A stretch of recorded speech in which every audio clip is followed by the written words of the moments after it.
স্পষ্ট প্রশ্ন। রামানন্দ মহারাজ, আপনি রয়েছেন, আপনি আমাকে একটা কথা বলুন। সংখ্যালঘুরা আজ রাস্তায় নেমেছে। কিছুদিন আগে আমরা দেখেছি বেশ কয়েকবার হিন্দু সাধুদের রাস্তায় নামতে হয়েছে। আমি হিন্দু সাধুদের কথা ছেড়ে দিলাম, বৃহৎ হিন্দু সমাজের কথা বললাম। বৃহৎ হিন্দু সমাজের ক্ষেত্রে আমরা দেখেছি বারবার প্রতিবাদ হয়েছে, প্রতিরোধ হয়েছে। যারা চাকরিহারা, চাকরি প্রার্থী, সব সমাজের, তারা কখনো অনশনে বসেছে, কখনো নবান্ন ডাকে গিয়েছে। গোটা রাজ্য রাস্তায় নেমে এসেছে। হিন্দু সাধুরা যারা সাধনা করতেন তাদের রাস্তায় নামিয়েছেন মুখ্যমন্ত্রী মমতা বন্দ্যোপাধ্যায়। সংখ্যালঘুরা রাস্তায় নেমেছে। এই ভয়ে মমতা বন্দ্যোপাধ্যায় এসআইআর এর বিরোধিতা করছেন বলে কি সাধু সমাজের মনে হচ্ছে এই মুহূর্তে? বলুন। বিষয় হলো, হিন্দু সাধুরা আপামর সাধারণ ভারতীয় নাগরিক যারা রয়েছে তাদের প্রত্যেকের প্রতিনিধিত্ব করে এই মুহূর্তে পশ্চিমবাংলায় যে সমস্ত ভারতীয় বাঙালিদেরই যে দুরবস্থা, সেই দুরবস্থার বিরুদ্ধে রাস্তায় নেমেছে। এখানে কোনো ধর্মীয় ভেদাভেদের ব্যাপার নয় কিশলয়। বিশেষ করে আমি বলি যে আপনি দেখুন, পশ্চিমবঙ্গে যবে থেকে মমতা বন্দ্যোপাধ্যায়ের সরকার রাজত্ব করছে তবে থেকে এই যে ধরুন এক প্রকারে হিন্দুদের ডেভেলপমেন্ট মানে ক্লাবে ক্লাবে টাকা দাও, আর প্যান্ডেলে প্যান্ডেলে পুজো কমিটিগুলোকে টাকা দাও, আর মুসলমানদের উন্নতি মানে এটা নিয়ে একটা কোশ্চেন, এইভাবে কি হিন্দু সমাজের ডেভেলপ করা যায়? একটা ক্লাবে আমি 1,10,000 টাকা দিলাম, দুর্গাপুজোর ক্ষেত্রেই দিলাম, হিন্দুদের দুর্গাপুজো হচ্ছে একটা গর্বের বিষয়, কিন্তু এইভাবে কি করা যায়?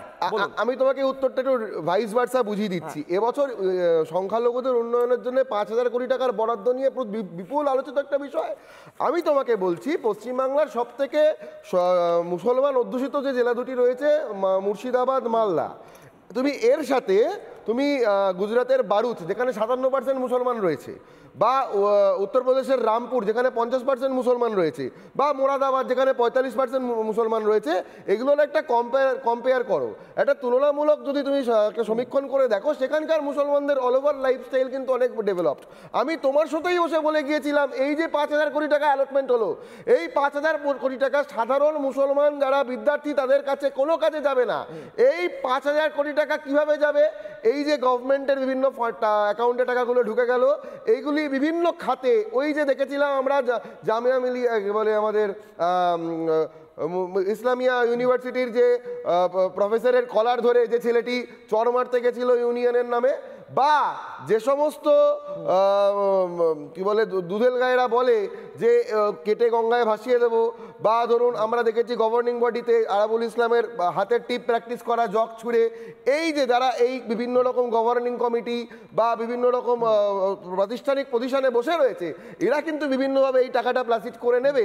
এবং দেখুন, এই সন্দেশখালিতেও আমরা দেখেছি, এই যে শাহজাহান বলুন, বা যারা এই যে ইউনিট, যারা তৃণমূল কংগ্রেসের ভোটিং মেকানিজম হিসেবে নিজেকে কাজ করে, যারা রাষ্ট্রবাদী মুসলমান নয়, তাদের বাড়িগুলো কিন্তু এই গড়পড়তা, বারুচ, রামপুর, মোরাদাবাদের মুসলমানদের বাড়ির থেকে 100 গুণ ভালো। দুর্গাপুজো 1,10,000 টাকা করে দেওয়া হচ্ছে, কিন্তু হিন্দু সাধুরা রাস্তায় কেন? হিন্দু সাধুদের তো বলা উচিত, বাহ, হিন্দুদের উন্নয়ন হচ্ছে, ক্লাবে ক্লাবে 1,10,000 টাকা করে যাচ্ছে, 85, 90, 1 লাখ, আপনাদের তো খুশি হওয়া উচিত। ব্যাপারটা হচ্ছে, দুর্গাপুজোর এরকম ভাবে নিলামের মতো, মানে একদম আইপিএল এর নিলামও এর থেকে অনেক মানে সোভার ভাবে হয়।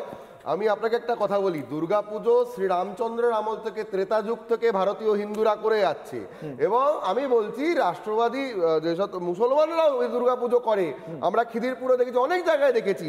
তো মমতা ব্যানার্জি এসে দুর্গাপুজো 1 লাখ টাকা, 90,000 টাকা দিয়ে কোনো বিপ্লব করেনি। আমাদের তো প্রয়োজন নেই এই টাকাটা। এবং আপনি দেখুন না, কত ক্লাব, কত প্রতিষ্ঠান, কত অর্গানাইজেশন রিফিউজ করছে। হ্যাঁ, এবং এই যে এই 1,10,000 টাকা, 1,90,000 টাকা, এই যে এই টাকাগুলো নিয়ে আদৌ কোথায় দুর্গাপুজো হচ্ছে, কোথায় দুর্গাপুজো হচ্ছে না, এরপরেই দেখবেন এই প্রত্যেক বছর পুজো শেষ হয়ে যাবে, তারপরে 4-5টা করে নিউজ চ্যানেল বা নিউজ পত্রিকা তারা ডেটা দেবে যে ওইখানকার টাকা এরকম মিসইউজ হয়েছে, ওখানকার টাকা এরকম ভাবে খারাপ হয়েছে। আলটিমেটলি এই টাকাগুলো তো উনি ভালো কাজে লাগাতে পারতেন। হ্যাঁ, ওই যে এই মুহূর্তে রাজারহাট নিউ টাউন থেকে আমি যেখানে থেকে বেহালা যেতে গেলে ধরুন 3.5 ঘন্টা, 3 ঘন্টা, 4 ঘন্টা পর্যন্ত লেগে যাচ্ছে। দুর্গাপুজোর জন্য মানে অল ওভার যে ইনফ্রাস্ট্রাকচার, রাস্তাটা তো উনি ঠিক করতে পারতেন। তাহলে কেউ পাশে নেই বলে মমতা বন্দ্যোপাধ্যায় এসআইআর এর বিরোধিতা করে চাইছেন ভুতুড়ে ভোটাররা থাকুক, আপনি এটা বলতে চাইছেন? দেখুন, ব্যাপারটা হচ্ছে কি, যারা এখানে এতদিন ধরে ভোটার হয়ে রয়েছেন, তারা প্রত্যেকবারে নতুন নতুন সেটআপে তারা মানে মমতাকে আর চাইছে না। অ্যান্টি ইনকামবেন্সি বলুন আর যাই বলুন, ওই জন্য ওনাদেরকে এখন নতুন কিছু পুরনো সেটআপ আছে, আর কিছু বাইরে থেকে ভূত ঢুকিয়ে নাও, নিয়ে গন্ডগোল অশান্তি করে নতুন ভাবে আবার ক্ষমতায় চলে এসো 5 বছর।